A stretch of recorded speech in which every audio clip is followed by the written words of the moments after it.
my name is Dahlia.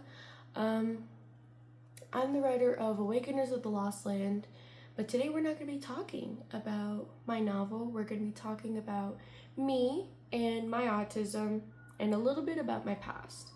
I was bullied for 8 years in every public school I've ever been to. My dad was in the Army, so every 3 years we would move to a different state or a different city, usually state. So every school that I've been to, I was severely bullied, and it only progressed.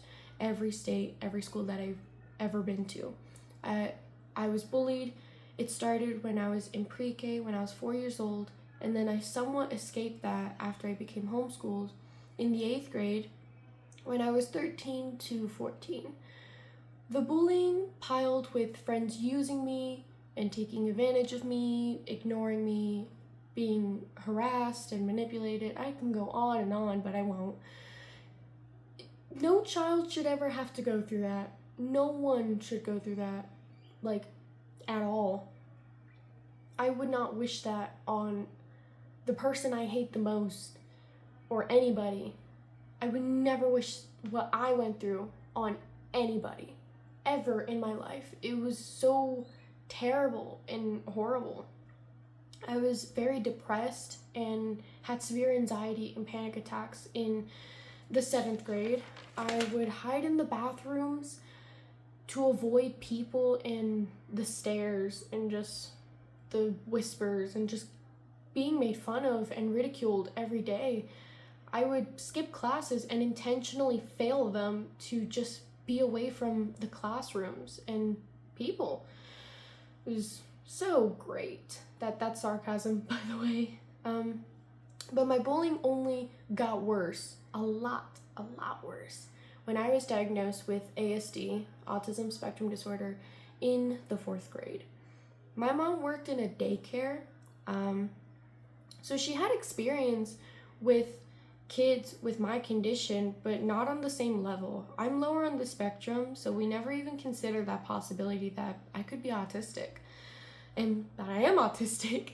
My parents found out when one day me and my class, we were doing a group project, and we were all paired up in different groups. Only one girl and the teacher, who was her mom, liked me, I was friends with the both of them.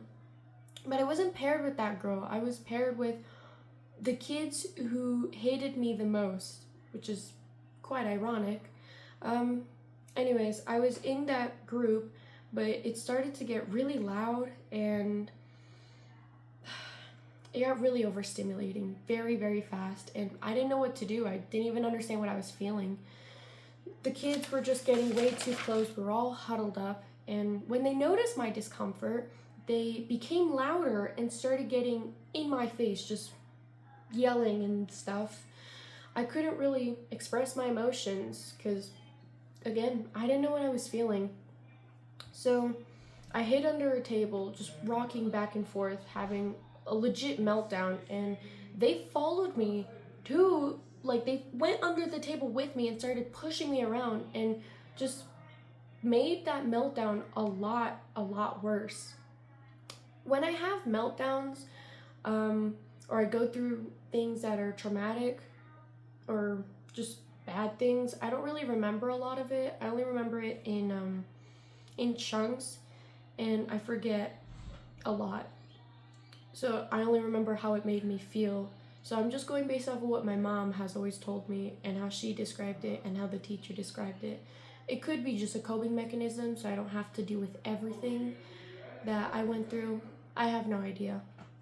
But my teacher, after all of that happened, she talked with my mom and she suggested I get an autism test, to see if I have it, because her daughter, her youngest daughter, she had 3, she apparently, me and her shared a lot of the same symptoms, and that's how we figured out I had autism. That's how I got my diagnosis. We also found out my dad has autism, and that's where I got it from. Maybe even his side of the family. I don't really know. I think that's a possibility. I've seen shared symptoms on my dad's side of the family from the ones that I've met, family members that I've met. It got easier within my house. We learned a new way to communicate with each other. Everyone in my house has ADHD, probably even the dogs too, okay? But only me and my dad had ASD. But in school, it got a lot worse. Not pretty. It was very, very bad. Kids started calling me a lot of mean names because I understood things a little bit differently than the other students. I take things very literally. It was a lot worse when I was a kid. And just bullying me and making fun of me for things centered around my autism, things that I can't control. And for the longest time, I believed them. I thought I was incapable of, like, doing things because I wasn't normal. I wasn't neurotypical. I wasn't like everybody else. So, like, there's something wrong with me. My parents always told me that there wasn't anything wrong with me. I was just different. But being surrounded with 50 and more kids telling me there's something wrong with me and having two loving parents, it overweighs, you know? My journey with my diagnosis was pretty good.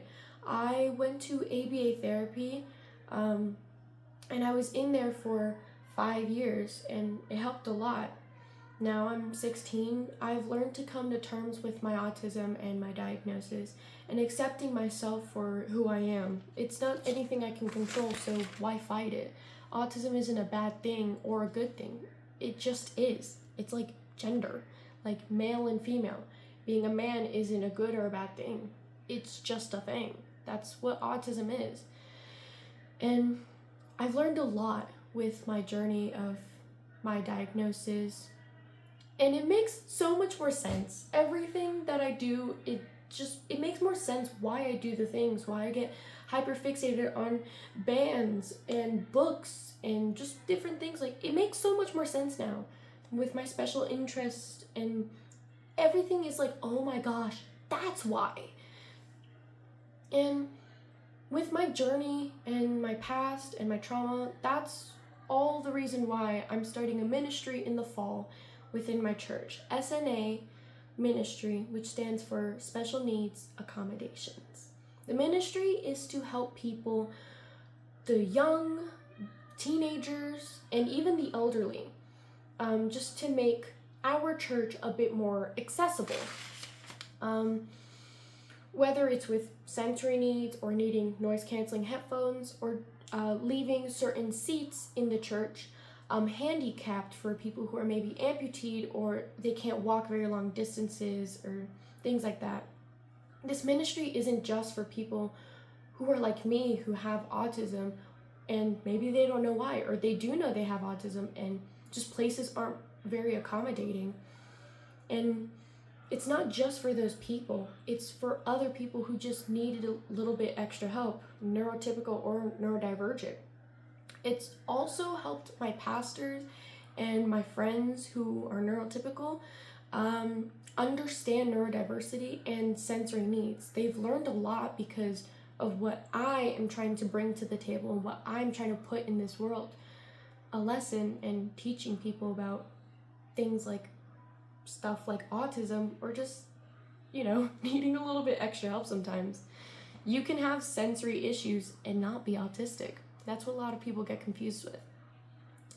And God used my past and turned it into motivation for this ministry.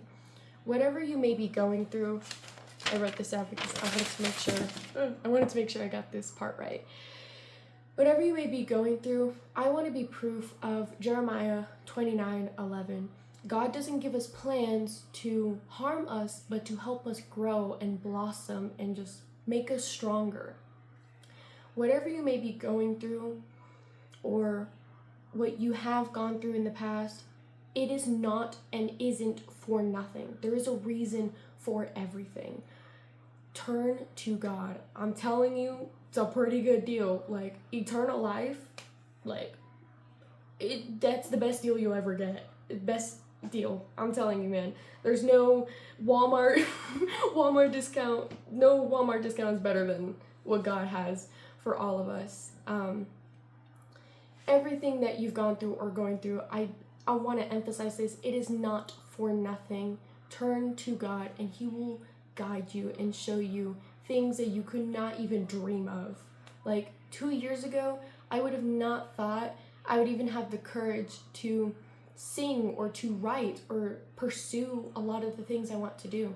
I couldn't even fathom the idea of starting a ministry in my church. I wasn't that close with God. I only got saved about a year ago, a little bit more. So let me be proof of God's love in Jeremiah 29:11. Because I'm telling you, you won't regret it. So on that note, I will be signing off. I'm not going to edit this video. I'm too tired for that. So I hope you've took something from this video. And that's it. So goodbye, Awakeners. And I'll try to post more. I've been a little bit busy. So I'm going to go right and pick up a Bible or download the app. Search up Jeremiah 29:11 and read that. Ponder on that. Think about it. You won't regret it. I promise. Even if you're not religious watching this video, and if you don't believe in God, just know you're beautiful and you were created in His image, which is why you're so unique and loved. You are loved by me. If you don't believe you're loved by anybody, if you don't even trust a stranger on the internet, just know the creator of the universe loves you. He also spent 9 months making you. Just saying. Anyways, I'm gonna go. Bye.